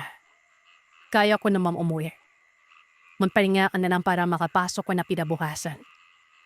Sabi ni Pe. Nagpatuloy na ako sa paglalakad. Medyo inabot na ako ng bitim sa pag-uwi nun. Sa hindi ko naliwan, sa tuwing gumilingon ako ay may nakikita akong asong itil na sumusunod sa akin. Hindi ko na lamang pinansin. Pagkaliko ko malapit sa tulay na babaanan ko, naroroon na ang asong ibing sa unahan ko. Medyo natakot na ako at napansin ko din kasi na parang ako lamang ang tao na naglalakad noong mga panahon na yun. Bililisan ko na ang paglalakad ko. Lakad-takbo na ang ginagawa ko. Nung makarating na ako sa amin ay nakita ko palang asong iting na nakatingin pala sa akin habang sinusundan ako nan. Dali-dali akong pumasok sa loob ng bahay. Nirak ko ang pintuan. Andiyan ka na pala. Wika ni Mama. Magbihis ka na. Tahali na tayo. Sa susunod, huwag kang magpapagabi sa daan ha. Delikado yung panahon na yan. May napapabalitang may inaswang daw sa kabilang barangay natin. Kaya ikaw na bata pa, mag-iingat ka. Sumunod na araw nakita ko kaagad si Robin sa gate ng eskwelahan. Hinahantay ako. Tinanong ko siya kung kamusta lang yung pakaramdam niya. Okay na daw siya. Pinanong niya ako kung nakauwi nga ba ako ng maalis sa gabi. Umuor naman ako pero ikinwento ko sa kanya na merong asong ipin na sumusunod sa akin nun. Sali pa naman ni Mama na may gumaganang aswang na daw sa lugar. Aswang? Bakit? Latapawat na ba sa mga aswang? Wika ni Robin. Hindi ko alam. Hindi pa naman kasi ako nakakakipa ng ganun eh. Sabay tawa ko. Paano kung sabihin ko sa yung aswang ako? Aswang yung pamilya ko. Seryoso niyon sabi nun. Magkita tayong mamayang gabi. Mga 9:00 sa plaza. May pagtatapat ako sa'yo. Lahat-lahat. Wika ni Robin. Nauna na siyang maglakad. Ako naman ay nagtaka kung bakit niya nasabi yon. 9:00 na ng gabi. Nasa plaza na ako at hinihintay ko si Robin. Nang bigla na lamang lumitaw ang asong itim na nakita ko noong isang gabi. Lumapit siya sa akin at tumitig nun. Hindi naman gaanong pula ang mga mata niya. Kumbaga, pula na may halong dilawang kulay nun. Atras na sana ako nang meron akong marinig na boses galing sa asong yon. Ako to, RC. Huwag kang matakot. Nagulat ako sa narinig ko nang biglang tumayo ang aso sa dalawa nitong paa. Nakita ko si Robin. Takang-taka ko kung paano yon. Bigla siyang nag-anyong tao. May halong gulat, takot at pamamangha ang naramdaman ko nang makita ko yon. Ano, RC? Natatakot na ba sa akin? Wika niya. Sinabi ko sa kanya na hindi ako natatakot. Sabi ko, astig na eh. Ewan ka ba, Sir Sat, kung bakit wala akong nararamdamang takot ng mga panahon na yon. Bigla niya akong niyakap. Medyo madulas ang katawan niya habang nakayakap sa akin nun. Halika, may pupuntahan tayo. Wika niya. Bigla niya akong binuhat at namangha ako. Nang bigla siyang nagpatalon-talon sa ibabaw ng mga puno. Halos malula ako sa mga nakikita ko. Madilim ang buong paligid pero hindi yan alintana ni Robin. Tinanong ko siya kung saan kami pupunta. Uuwi daw muna ako sa bahay namin. Meron umano siyang ipapakuha nun. Isasama niya umano ako sa piyestahan ng pamilya niya. Nakarating kami sa bahay namin. Ibinaba niya ako malapit sa bahay. Kumuha ka ng isang piraso ng walis tingting. Tapos sila demo sa loob ng damit mo para makaalis na tayo. Sinunod ko naman siya noon. Pero hindi sinabi ni Robin kung para saan yun. Nakarating kami sa lugar na sinasabi niya. Pumwesto kami sa likod ng mga puno ng sagingan. Wag na wag mong aalisin ang walis tingting sa katawan mo ha. Para saan ba kasi to? Para hindi ka makita at maramdaman ng mga kalahi ko na isa kang tao. Ganun na lang ang takot ko nang may mga naglalakihang parang baboy na papalapit sa amin. Bakit ngayon ka ng insan? Wika ng isang aswang na nasa anyong baboy. Sabay palit anyo sa katawan ng tao pero mabalahibo pa rin. May inasikaso kasi ako eh. Tara na. Para makakain ka na. Marami-rami ang mga handa ngayong gabi. Mamaya na lang. Susunod na lang ako sa inyo. Umalis ang dalawang nilalang. Sabay kurot ko sa kamay ni Robin noon. Napansin naman niya kaagad ito. Ano bang ginagawa natin dito? Umalis na tayo. O sige. Agad naman niya akong binuhat at umalis sa lugar na yon. Sobra akong nagtataka kung ba't dinala at pinakita sa akin ni Robin kung ano ang nagdaganap na salo-salo ng kanyang mga angkan. Ngayon alam mo nang lahat sa akin.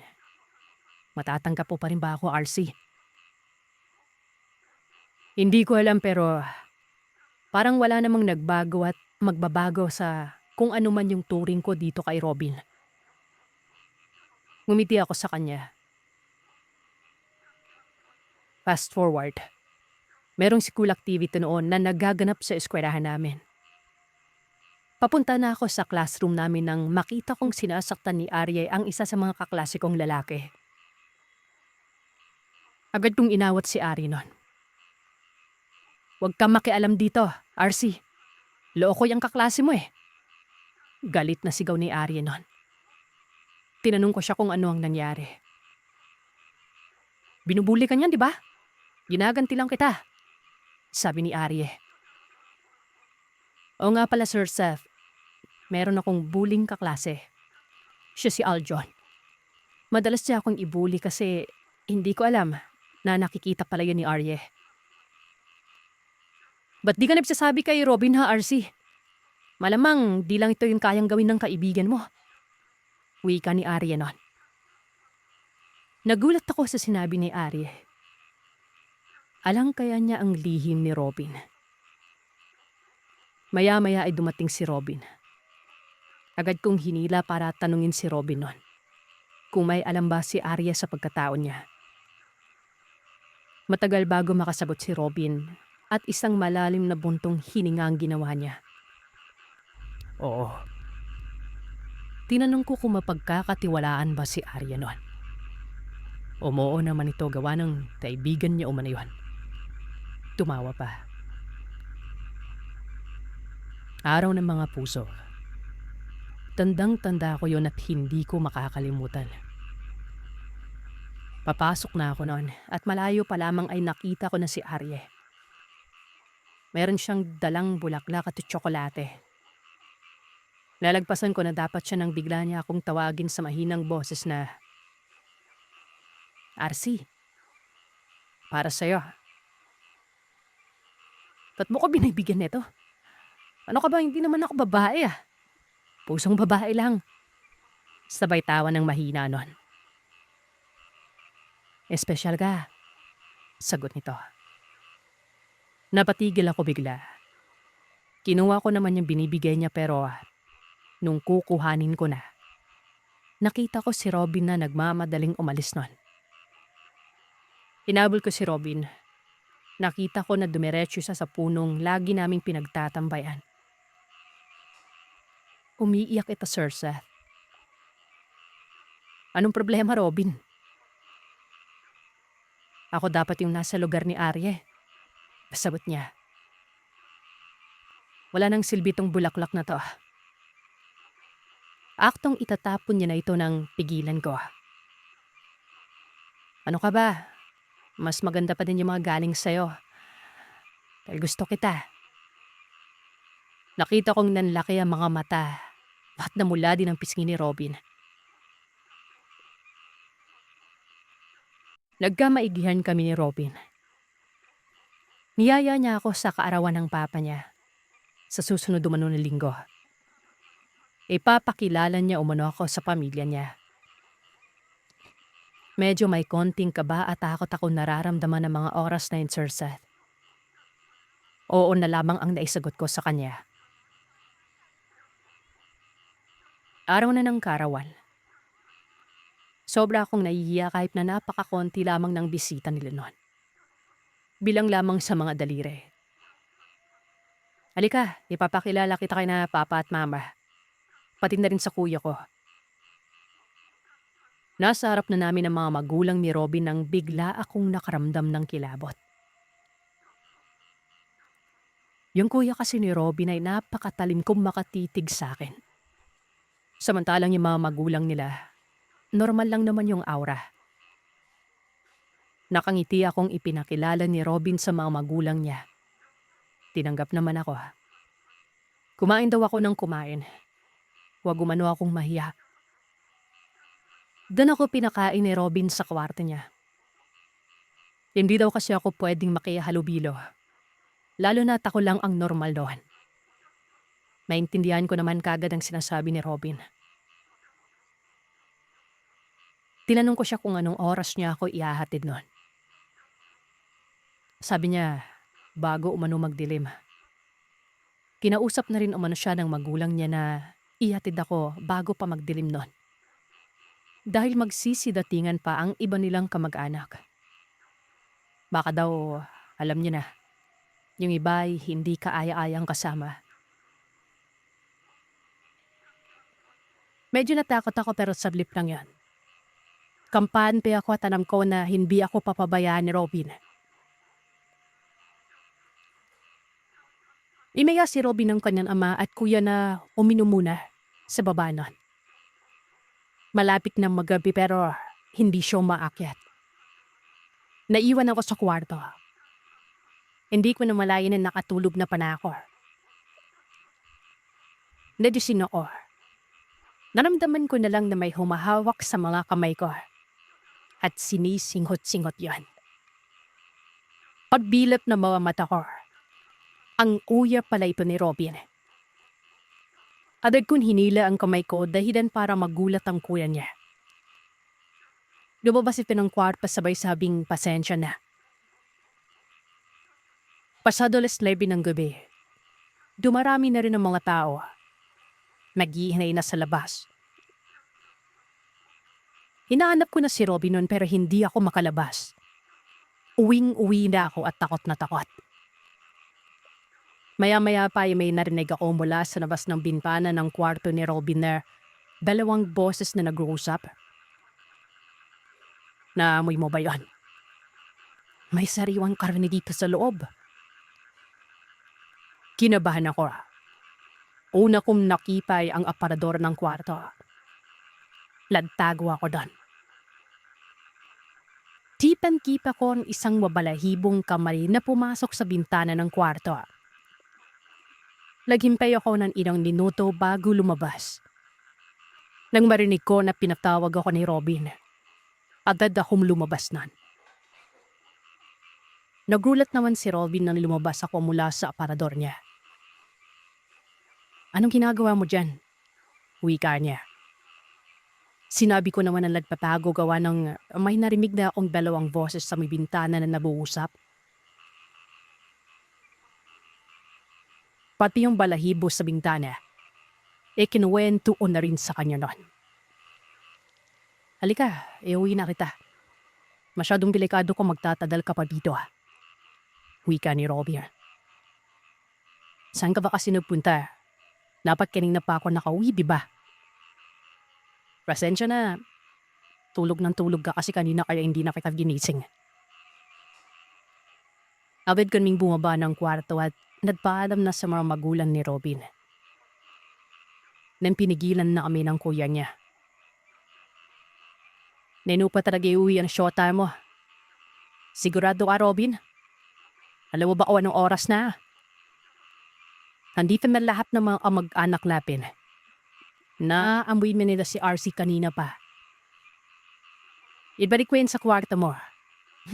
At nawayan mo para hindi nila maamoy. Wika ng kuya ni Robin. Bago pa ako may akyat ni Robin sa kwarto niya, pumasok sa sala ang tiyahin niya na may kasamang benawang lalaki man. Agad akong sinunggaban ng tiyahin ni Robin at aktong kakadapin na sana ako sabay-sabi niya. Siya ba ang panhimagas natin? Wag piya, hindi siya pagkain. Lalong hindi siya naman ng tiyan. Wika naman ni Robin nun. Tiya, siya si RC. Mag-iibitan kami. Bakit? Tanggap ka ba niya? Alam ba yung tunay mong pagkatao, Robin? Wika ng tiya niya. Ilabas mo na yan, Dol. Nang napapay na. Wika naman ng isa sa mga pinsan ni Robin. Dadaan muna kayo sa akin bago niyo siya makuha. Magkamatayan tayo dito. Bukod kay Robin ay humarang din ang kuya niya sa Rinon. Hindi niyo pwedeng gawin yung tao yan. March ng anak ko. May mga pagkain naman sa labas. Wika ng nanay ni Robinon. Huwag mo nga ipagmalaki yung mga handa mo. So tingin mo ba? Papayag kami na sa layo ng pinanpalingan namin. Nga basurang pagtailan ay papakarin mo sa amin. Wika ng tiyahin niya.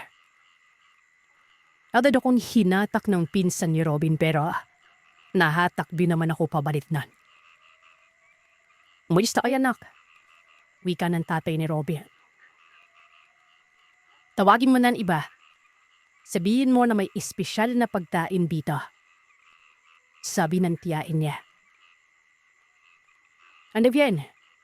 Gusto niya talaga ng gulo sa bahay ko? Sambit naman ng ama ni Robin nun. Kung kanina niyo pa ba pinakain sa amin yan, di sana walang gulo. Abuli mo sila. Huwag niyong papatakasin. Peter, sunabuin kapatid mo. Huwag mo silang kabayaan. Wika naman ng tatay ni Robin. Medyo malayo-layo na kami. Nan hindi inaasang bisita ang humarang sa aming Robin. 5 itim na aso at 2 malalaking baboy na itim din nun. Sumigaw si Robin na pabayaan na kaming makaalis nun. Pero ayaw nilang pumayag. Kapag ginawa kasi nila yun, sila naman ang malalabot sa kanilang ina. Gusto bang gusto niya? Pagbibigyan ko kayo. Baka nakakalimutan niyo, isa akong gabunan. Buong pamilya ko. Mababan uri lamang kayo ng aswala. Gusto niyo ba talagang mamatay na yung gabi para lang makakain ng sariwang karne? Biglang nagbago ang anyo ni Robin. Nagkaroon siya ng mga makakapal na balahibo at nagkaroon ng matutulis na panilato ko. Sumubod ang 2 aso. Agad namang napigilan ni Robin. Sinapal lang ni Robin sa magkabilang kamay yung 2 nilalang. Agad niya itong binariyan. Sinabi niya sa mga napira na kung gusto din nilang matulad sa 2, ay lumapit sila sa amin nun. Hindi umano maawa si Robin sa kanila. Dadli-dadli naman umalis ang 2 nilalang na yon. Meron pang nagrika na isa bago makanayo na. babalik ko man sila. At pagbalik nila, sinisigurado nito na makuuha nila ako at maapaghihiganpi din umano sila. Tandaan umano ni Robin yon. Tumakbong palayo ang mga nilalawa. Maiwan kami ni Robin sa gitna ng palayan. Iba ka talaga, bunso. Wika ng kuya ni Robin, na bigla na lang sumulpot sa likuran namin. Bali, hinatid ako ng magkapatid na ito.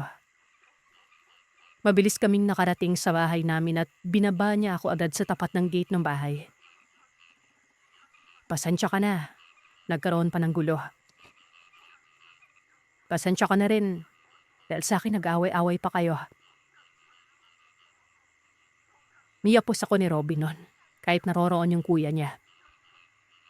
Magkita na lang tayo bukas sa eskwelahan, sabi ko. Hindi sumagot si Robin. Tinanong ko siya kung anong problema. Sinabi niya sa akin na mahal na mahal niya umano ako. Ayaw niyang masali ako sa gulo ng pamilya niya. Malamang sa malamang bukas, baka hindi na siya makapasok pa ng paaralan. Gawa ng posibleng umalis sila ng pamilya nila doon para magpalamig kumbaga. Para hindi na rin o walang madamay sa gulo ng pamilya. Siguro nangyari na yung ganitong gulo dati.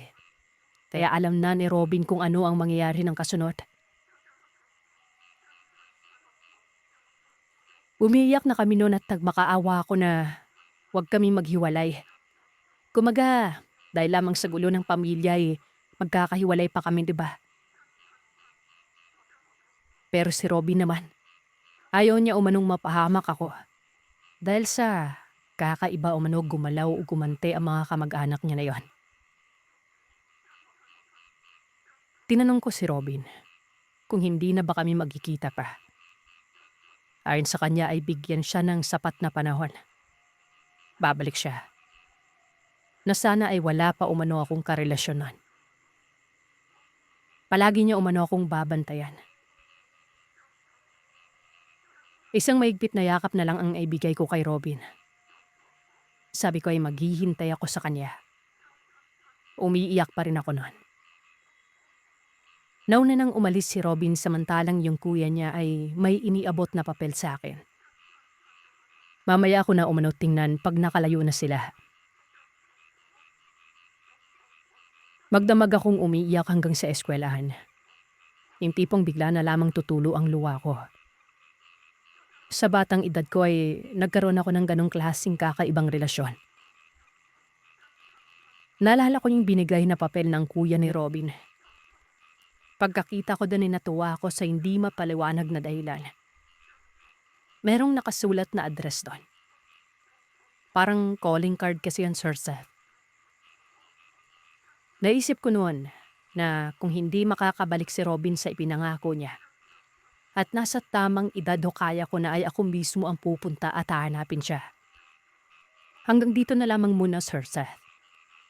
Ipapadala ko din po ang larawan namin ni Robin. I-blur niyo na lang po yung mukha niya. Pagkatapos po ng kwento ay pwede din pong makita ito ng iba nating masugid na nakikinig. Maraming salamat po. At iyan ang kwento ng aswang para sa araw na ito. Salamat sa inyong pakikinig. Huwag kalimutang mag-iwan ng komento at sabihin sa akin kung ano ang inyong naisip. Hanggang sa susunod na kwento, matulog kayong mahimbing. Kung kaya ninyo,